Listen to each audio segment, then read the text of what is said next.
Magandang araw po sa inyong lahat mga tol. Ngayon po ay January 4, 2026. At pag-usapan po natin, ito pong si Congressman Kiko Barsaga na isang certified Duterte supporters. Salamat bebe ko ha. Nagpatimpla ako ng Milo mga tol. Milo muna tayo. Isang certified Duterte supporters congressman, itong si Kiko Barsaga. At sa nakalipas po ng mga panahon, talagang napakadaldal po nito. Pero yung kanyang mga kadaldalan, nagresulta na po ito sa mga samut-saring legal na problema na kanyang kinakaharap sa kasalukuyan. Kasama syempre dyan, yung kanyang pagkakasuspinde bilang kongresista.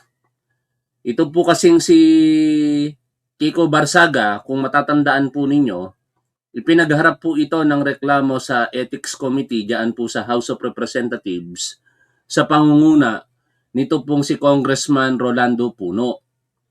At dahil po doon, nagkaroon ng pagdinig na hindi naman po pinansin nitong si Barsaga at syempre gumulong yung proseso and after due process, siya po ay sinuspinde ng House of Representatives.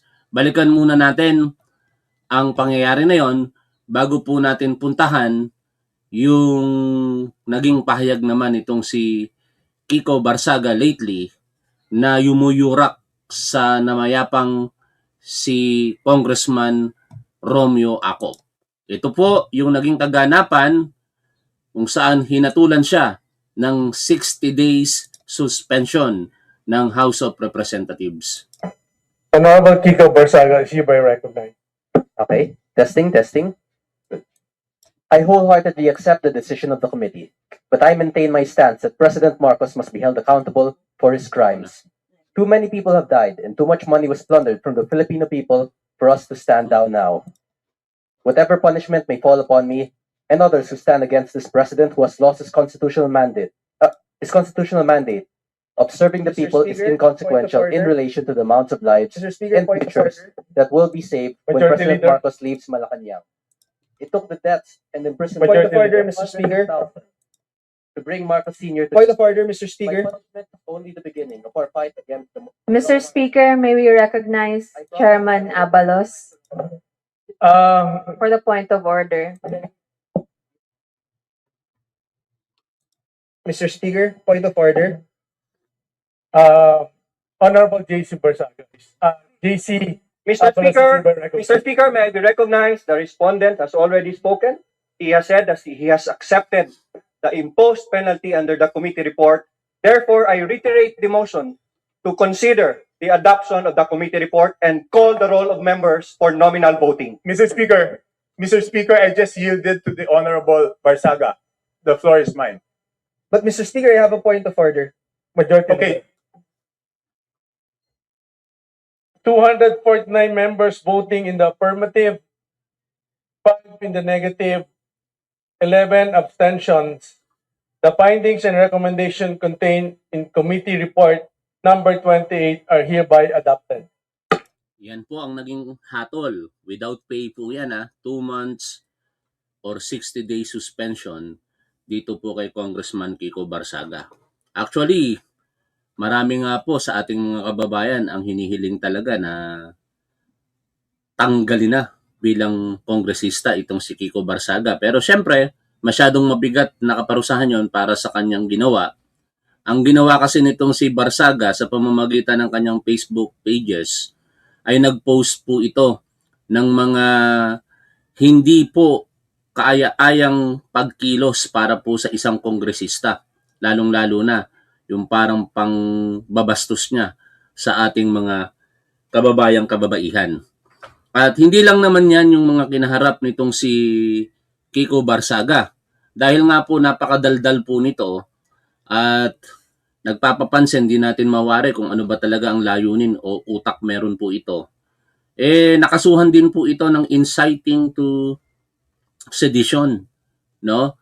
Meron din pong isinampang kaso ang asosasyon po ng isang executive subdivision diyan po sa Makati, kaugnay po nung naging rally nila nung gabi na nakadisrupt doon po sa kaayusan at katiwasayan. sa harap po ng subdivision. Ito po yung ilan sa mga naging pahayag nitong si Barsaga na kumikriticize sa kasalukuyang gobyerno sa ating Pangulo na ikinatutuwa naman po ng mga tatanga-tangang Duterte supporters. Sabi niya po, I always wanted to be a martyr to die for a noble cause. I may not be able to witness our country's future where President Marcos is imprisoned, but I'm glad to have contributed towards his downfall. Parang pinalalabas nitong si Barsaga na martyr pa siya. Ano yon? Martyr sa katangahan? No? At ito rin po, yung binanggit natin kanina na pagsasampa po ng kaso ng CIDG sa kanya ng kasong sedisyon. Pero sa ngayon, ito po ay gumugulong pa rin sa tamang proseso at hindi pa naman po kinakikitaan ng probable cause. Of course, dapat merong certainty of conviction. Kaya sa ngayon, malaya pa rin itong si Kiko Barsaga na nagagawa ang mga bagay-bagay sa kanyang mga social media accounts. Kahit may kinakaharap po itong mga reklamong kriminal, katulad po ng inciting to sedition, inciting to rebellion, in relation to Cybercrime Prevention Act of 2012, lapastangan talaga ito si Kiko Barsaga. And talagang ika nga ni Attorney Wilfredo Garrido, isang dilawan po ito, na-cross na nitong si Kiko Barsaga ang linya. No? Basahin po natin yung relative post nitong si Attorney Wilfredo Garrido.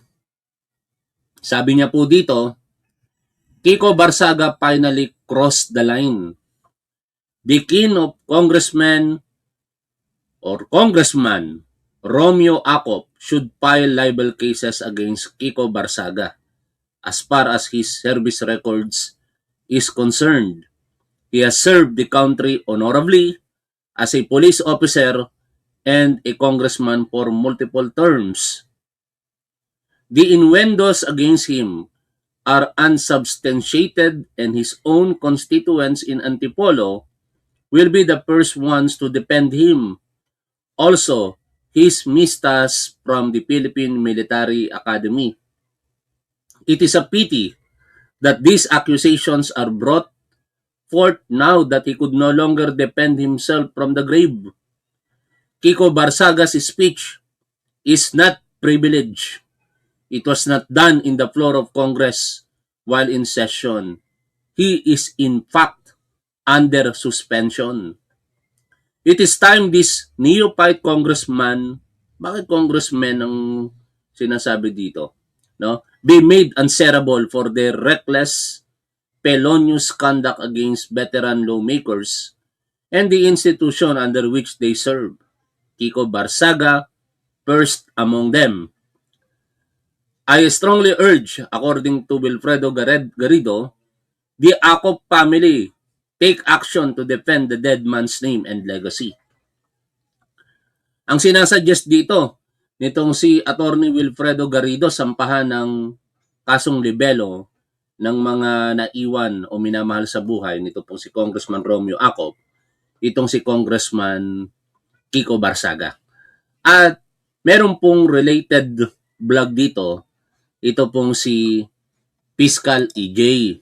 At dito ipapaliwanag po sa atin ni Fiscal EJ yung mga legal na consequences.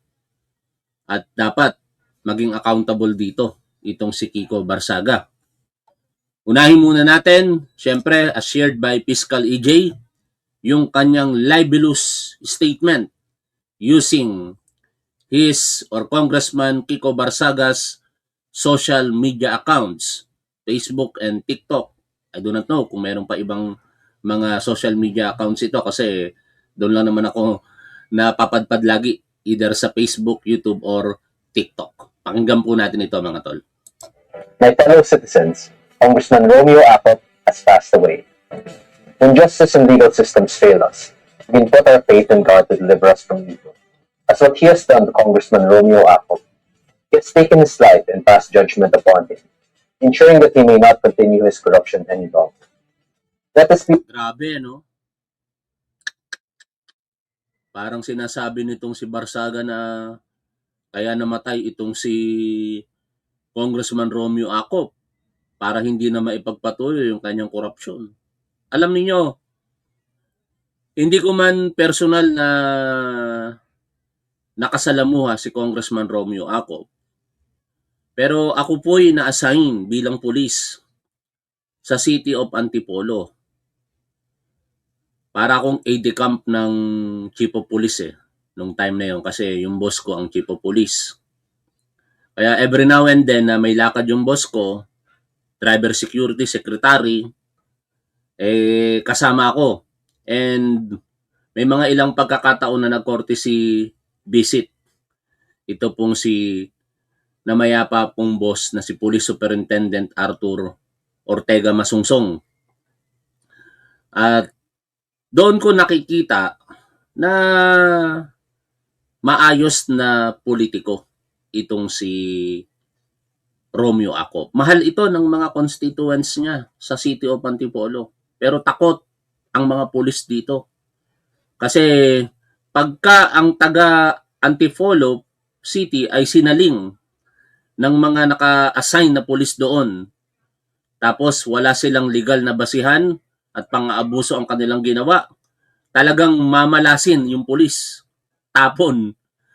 Ipapatapon sa ibang lugar ang pulis na gagawa po ng pagmamalabis sa kanyang mga constituents. Doon, nakilala si Congressman Romeo Acop sa circle naming mga pulis o ng mga pulis kasi di na ako pulis eh. Pero sa mga constituents po ng City of Antipolo, kilala po siyang matulungin. Kilala po siya bilang isang politiko na hindi po abusado. Nagkaroon nga ng malakas na rumor before na ito yung maaaring tumalo sa Inares sa mayorship diyan sa City of Antipolo. Pero siyempre nung mga panahong iyon, magkaalyado at magkaibigan ang pamilya Inares at Acop, kaya hindi po sila naglaban. Nanatili si Congressman Romeo Acop bilang representante ng isang distrito sa City of Antipolo hanggang sa siya nga po ay pumanaw nito pong December 18 past 10 in the evening sa kanilang bahay. Pero ito pong si Congressman o suspendidong Congressman Barsaga, walang hiya talaga. Niyuyurakan pa ang kanyang magandang alaala. a lesson to all of the other congressmen. You may steal from the people. You may become powerful here on earth, but you were born with nothing and you shall die with nothing. Congressman Naiisip kaya nito si tatay niya? Mga tolo. Mawalang galang na kay Nino Barsaga kasi kamag-anak niya ito Pero alam niyo, nung mga panahon ng panunungkulan ni Rodrigo Duterte, ang tatay nito na si PD Barsaga ay mayor ng City of Dasmariñas. At sa totoo lang, ito naman ay fact. No? Hindi po ito paninira. Nagkaroon ng heavily mass movement sa troops ng kapulisan sa pro-Calabarzon. Police Regional Office Calabarzon, Cavite, Laguna, Batangas, Rizal, and Quezon. Ano yung naging movement? Sa kauna-unahang pagkakataon, pinagpalit ang puwersa ng police station ng City of Antipolo at ng Dasmariñas City. Bakit? Kasi ayon sa ulat, ayon sa intel, talamak ang illegal na droga sa lugar na mga binanggit po natin. Kaya ang naging solusyon, alisin ang buong puwersa ng kapulisan, pagpalitin sila para yung mga koneksyon mawala sa mga sinasabing local traders ng illegal na droga. Nangyari po yan. Ang mga taga-Antipolo at taga-Dasmariñas, alam na alam po yan. No? Palit talaga. Buong puwersa ng kapulisan. Ang mga taga-pulis ay taga-Antipolo City Police Station, tinransfer sa Dasmariñas City Police Station, vice versa. Bakit? Uulitin ko dahil talamak di umano ang illegal na droga. At isa nga daw po itong si Mayor Barsaga that time na nasa listahan ng narco politician. Daw yun daw. Pero kinalaunan nalinis po yun. No? Kinalaunan lumabas na chismis lang. Ewan ko kung ano talaga ang totoo. Pero ang katotohanan din sa parte ng bagay na yon, naging magkakampi na kasi ang Duterte at Barsaga. No? Hanggang sa eventually, pagkalipas ng mahigit 1 taon yata, kung hindi ako nagkakamali, ibinalik din yung puwersa ng kapulisan at puwersa ng kapulisan sa City of Dasmariñas and Antipolo City. Ngayon, bakit ko binabanggit yon? Kasi, kung ikaw, Kiko Barsaga, pinupuna mo itong si Congressman Romeo Acop, aba, mas kapuna-puna yata yung pangalan ninyo dyan sa City of Dasmariñas. Anyway, di na ako magpapakalalim dyan kasi malalayo tayo. Balik tayo dito kay Congressman Romeo Acop. Acop has left a legacy of greed and corruption, hated by the people he swore to serve. The Filipino people rejoiced upon hearing the news of his demise. This is also how every corrupt congressman will be remembered. Grabe, no? A stain of filth on our beloved. Grabe, no? Sinasabi niya. Corrupt congressman daw. Itong si Congressman Romeo Acop. Patay na ito. Paano pa nito may pagtatanggol ang kanyang sarili? O, yun ang esensya kung bakit meron pong provision sa Article 353 ng ating Revised Penal Code as amended. It defines libel na ipapaliwanag sa atin dito ni Fiscal EJ. Good day po sa lahat. Si Fiscal EJ po ito. Sa video na ipinakita ko sa inyo, diretsahang inakusahan ni Congressman Kiko Barsaga ang yumaong Congressman Romeo Acop ng greed at corruption. Hindi lang yon. Iniugnay pa niya ang pagkamatay ni Acop na parang parusa ito ng Diyos. Now the question is simple.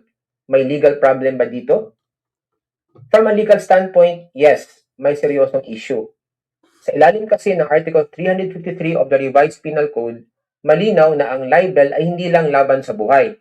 Kasama rin dito ang paninira sa alaala ng isang patay.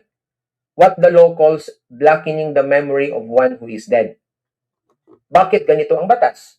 Dahil simple lang ang prinsipyo. Ang patay ay hindi na kayang ipagtanggol ang sarili. Kaya binibigyan ng batas ng karapatan ang pamilya na ipagtanggol ang pangalan at alaala ng yumao. Ngayon, dagdagan pa natin ng isang layer. Hindi ito sinabi sa private conversation. Sabi ni Mary Antrillo, totoo yan, top 1. Naalala ko yan nung pinagpalit ang pwersa ng Antipolo at Cavite. Dahil sa natukhang na maling operasyon ng Antipolo. Taga-Antipolo ako kaya tanda ko yan. At alam nyo, hindi lang naman nangyari yan sa City of Antipolo sa Binangonan at Tanawan City din. No, pinagpalit yung pwersa ng Binangonan Rizal at Tanawan Batangas. At in the process, nung napunta na doon yung pwersa ng Binangonan kung saan naka-assign yung classmate ko, no? Kakumpanya ko sa India company kami na si noon ay PO3 Edgar Ubaob. Pinatay po siya sa kanyang duty ng 3 armadong grupo na kung kumilos ay parang kawangis ng kilos din naming mga pulis. Kasi parang nangyari that time during Duterte administration, dog eat dog No? Ang sakit na katotohanan nun. Idagdag ko pa yung kwento ko. No? Yung classmate ko din sa City of Antipolo, pinatay. Nakasign siya sa Morong Rizal from his residence dito sa Cainta going to duty to Morong. Inambush po siya sa may Sigsag Road sa City of Antipolo. Pero in the process, nakaganti ng putok yung classmate kong si Toralba. Patay yung isa sa mga nang-ambush sa kanya. At sino yung isa sa mga nag-ambush? Pulis. Di ba? Pinasama nitong si Rodrigo Duterte ang kapulisan ng mga panahong iyon No other than Colonel Espinido admitted na malaking sindikato ang PNP sa panahon ni Rodrigo Duterte. O, tuloy po tayo sa pakikinig po dito. Hindi ito sinabi off camera. Ginawa ito online. Kaya dito pumapasok ang cyber libel. That is, Article 353 of the Revised Penal Code in relation to the Cybercrime Prevention Act of 2012. Ibig sabihin, mas mabigat ang pananagutan dahil kapag ang libel ay ginawa gamit ang Information and Communications Technology, tumataas ang parusa. Dito naman pumapasok ang madalas na argumento. Fiscal, Congressman si Kiko Barzaga, may parliamentary immunity siya. Hindi siya pwedeng arestuhin habang may session ang Congress. Hindi po ganun kasimple. Under Article 6, Section 11 of the 1987 Constitution, dalawang magkaibang proteksyon ang ibinibigay sa mga mambabatas. Una, ang immunity from arrest ay limited lamang sa offenses na may parusang hindi lalagpas sa 6 na taon ng pagkakakulong at applicable lang habang ang Kongreso ay in session. Sa cyber libel, ang parusa ay 1 degree higher kaysa ordinary libel at umaabot sa higit 6 na taon, kaya hindi sakop ng immunity from arrest. Basic. Di ba? Mawalang galang na po sa mga hindi po nakapag-aral o nakatungtong ng kolehiyo, no? Pero kapag tayo po ay nakatungtong ng kolehiyo dito sa Pilipinas, basic na po ito eh. Kasi itinuturo po, maliban kung hindi ka nag-aral ng maayos nung ikaw ay college pa. Itinuturo po ito sa college days. Ang ating 1987 Constitution.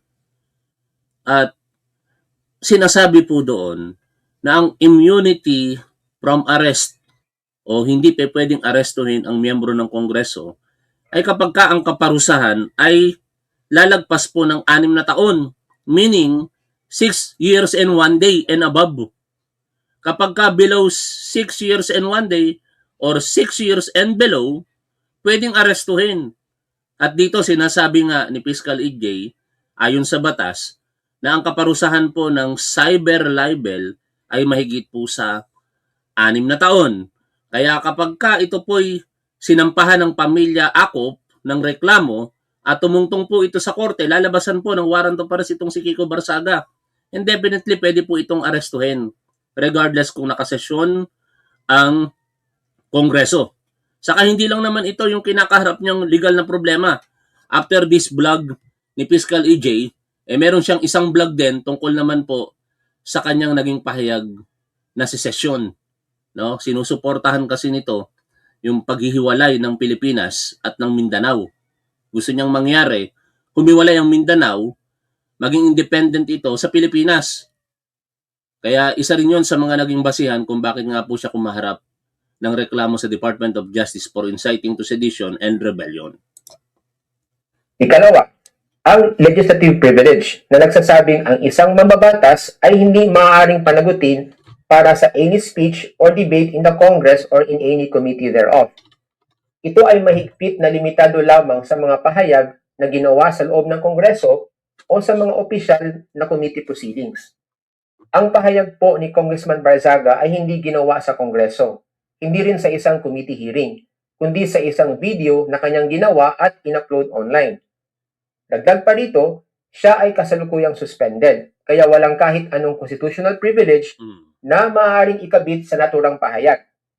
In other words, hindi po maaaring i-claim ang parliamentary immunity para sa isang online video na wala sa loob ng lehitimong legislative proceedings.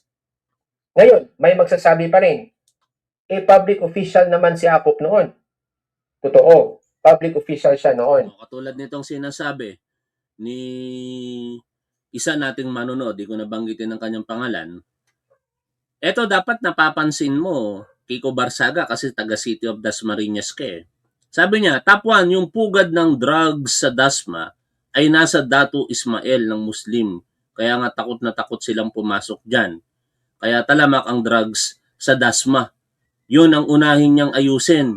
Huwag puro chismis. O, tuloy tayo sa pakikinig dito. Pero hindi ibig sabihin nito ay pwede na siyang siraan. Even under our legal system and jurisprudence, pwede pa rin maging libelous ang isang pahayag laban sa public official kapag may actual malice. Ano ba ang actual malice? Ibig sabihin, alam na nagsasalita na mali ang kanyang sinasabi o sadyang wala siyang pakialam kung totoo ba ang kanyang sinasabi o hindi. That is what the law calls reckless disregard for the truth. Hindi po ito protected opinion. Hindi na ito fair comment. Ito ay reckless imputation. Yes, freedom of speech is protected. Pero malinaw din ang batas. May hangganan ang kalayaan. Ang paninira, lalo na kung laban sa isang patay na hindi kayang ipagtanggol ang sarili, ay hindi na bahagi ng protected speech. Pwede tayong mag-criticize, pwede tayong mag-debate, pero kapag inaakusahan mo ng krimen at moral depravity ang isang tao, lalo na ang isang yumao, nang walang matibay na basihan, maaaring hindi na ito opinyon, kundi isang krimen. So yan lang po ang nais kong ibahagi today. Isang krimen, hindi po opinyon. Ganyan ang mga tatanga-tangang Duterte supporters. Laging nagsasalita, pero hindi nila naiisip na yung kanilang ginagawa hindi na opinyon kung hindi isang krimen. Oy, Happy New Year po, bossing. Hindi ko nabanggitin yung username. Maraming salamat sa super sticker ha. Happy New Year po. Kaya pagkatatanga-tanga talaga ang mga Duterte supporters, magsasalita na lamang po yan. Alam niyo mga tol, kahit professional ka, basta naging Duterte supporters ka, nagiging tanga ka eh. Oo, tingnan nyo itong si Kiko Barsaga, kongresista. Naging tanga. Yung Dr. Lorraine Badoy, tingnan nyo kawalang hiyaan ng bunganga nun. Kung ano-ano ang pinagsasasabi. Merong siyang pinapakalat na impormasyon at sinasabi niya na ipapa-aresto daw ni Pangulong Bongbong Marcos si retired General Romeo Pocis. Bangag daw si Pangulo at pasista. Manang-mana daw sa kamanyang ama na magnanakaw at hinigitan pa raw nito dahil adik pa daw si Pangulong Bongbong Marcos. Salita yun ng isang doktor ha. Si Lorraine Badoy, tingnan nyo mga tol. Doktor pero sobrang tanga. Sobrang kababuyan ng pananalita. Tapos yesterday, tinapik natin yung isang abogado. DDS din. Naturingang abogado, sobrang balahura din kung magsalita sa isang babae. Ang tinira niya, si Undersecretary Claire Castro. Ang tinutukoy ko, si Attorney Ahmed Paglinawan. Pinakyo niya pa si Yusek Claire at pinagbantaan pa.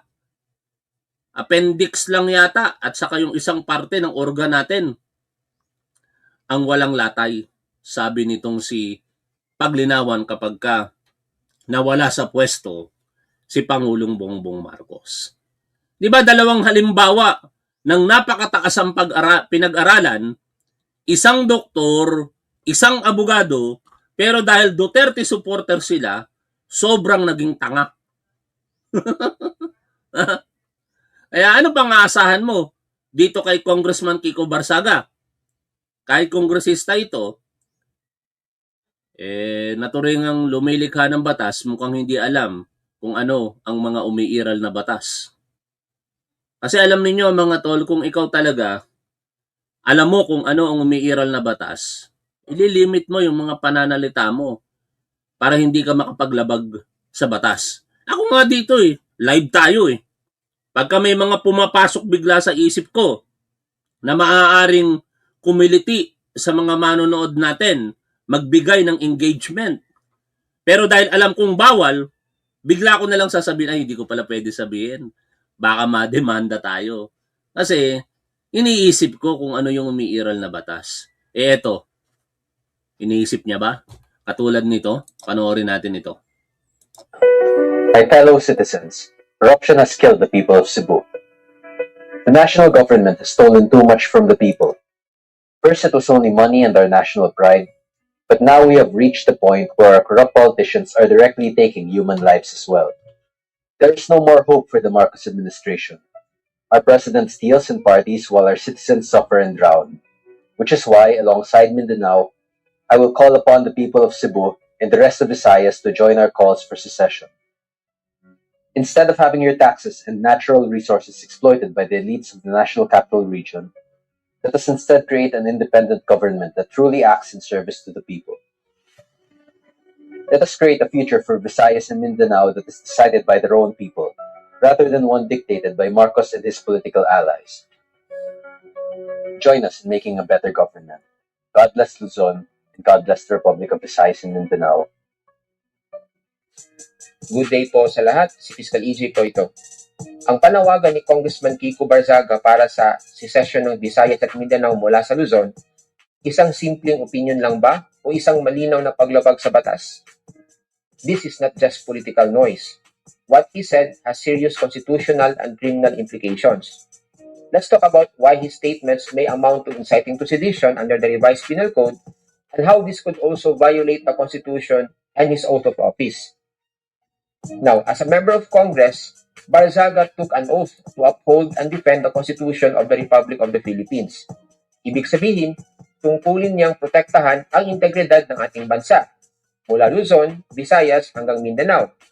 Pero sa kanyang panawagan na maghiwalay ang Visayas at Mindanao mula sa Luzon, malinaw na tinatakwil niya ang mismong prinsipyo ng territorial unity na nakasaad sa Article 1 of the 1987 Constitution.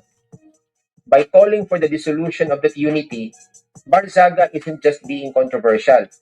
He's betraying the very Constitution he swore to defend. Diba? Taksil. Biruin mo, ikaw ay nanumpa. Kasi lahat po ng mga public servant, lalong-lalo na ang mga elected public official, upon assumption of office, magte-take oath yan. Sasabihin nila, i-defend nila ang ating bansa at ang ating konstitusyon. Tapos siya mismo, susuwayin kung ano ang itinatadhana ng ating saligang batas. O ganun ka tanga itong si Congressman Kiko Barzaga. Secession is not a political opinion protected by free speech. It's a call to dismember the republic. Now let's look at the law. Under Article 142 of the revised penal code, the crime of inciting to sedition punishes anyone who by means of speeches, writings, or other representations incites others to commit acts of sedition. Ang parusa dito ay prisyon correctional in its maximum period at multa na hanggang 400,000 pesos. Pero kapag ginawa ito online o sa social media, papasok na rin ang Cybercrime Prevention Act, kaya ang parusa ay 1 degree higher. Ano ba ang ibig sabihin nito? Ito, sabi nga ni Pido Dido, nananawagan ng secession ang hindi taga Visayas at Mindanao, di ba? Kung hindi ba naman panlilin lang ang ginagawa nito, bakit mo nanaisin na ihiwalay ang Visayas at Mindanao kung hindi ka naman doon nakatira? Ano yon? Kami bang mga taga-Luzon ang nire-representa mo? Kasi ganun yun eh. Kapag ka ikaw taga-Luzon ka, tapos mananawagan ka na humiwalay ang Mindanao at Visayas, ibig sabihin, ayaw mo ng Mindanao at ayaw mo ng Visayas. Pero hindi ganun ang isipan ng majority ng mga Pilipino. O ngayon, sa kabilang dako, hindi ka naman taga-Visayas at Mindanao, bakit mo sila ire-representa at sabihin na dapat humiwalay ang Visayas at Mindanao sa Pilipinas? Hindi ka nga nakatira sa mga lugar na yon. O. Malinaw ito mga tol na gumagawa lang talaga ng eksena itong si Kiko Barzaga na dapat niya hindi natin pinag-uusapan, kaso lang kailangan nating i-inform ang public eh. No? Kasi kapag patuloy na ganito yung mga nangyayari sa ating gobyerno, sa ating publiko, sa ilang miyembro ng gobyerno, ano? Hindi ko sabihin sa ating gobyerno, katulad nito, si Kiko Barzaga, miyembro ng gobyerno, miyembro ng lehislatura, tapos lilinlangin ang mga kababayan natin Pilipino, dapat ma-inform natin sila. No, huwag kayong basta-basta magpapaniwala rito. Sa bagay, ang naniniwala lang naman dito kay Kiko Barzaga, yung mga tatangatang Duterte supporters eh. Kung ikaw ay nag-uudyok sa publiko na kumilos laban sa gobyerno, mag-alsa o magtaguyod ng paghiwalay ng mga rehiyon, you may be guilty of inciting to sedition even if no sedition or rebellion actually happens. The law punishes not just the act itself, but even the incitement thereof, meaning the mere urging of others to commit acts of sedition. Tatlong elements po ang kailangang maging present para maging krimen ito. Number 1, the offender did not take direct part in an actual sedition. Number 2, he incited others to commit seditious acts. And number 3, the inciting was done through speeches, writings, or social media posts. If we analyze the public statements at social media posts ni Barzaga, malinaw na tugma ito sa elements ng krimen. He's not just expressing dissatisfaction, he's actually urging regions to secede, which clearly tends to stir up the people against lawful authorities and disturb public order. Aside from possible criminal liability, Congressman Barzaga could also face disciplinary action under the rules of the House and also under Republic Act 6713. Yan yung mga posibleng kakaharapin niya dyan, ha? Kasi iba yung ethical complaint sa kanya, eh. Posting sa Facebook pages yon o sa ibang social media accounts niya.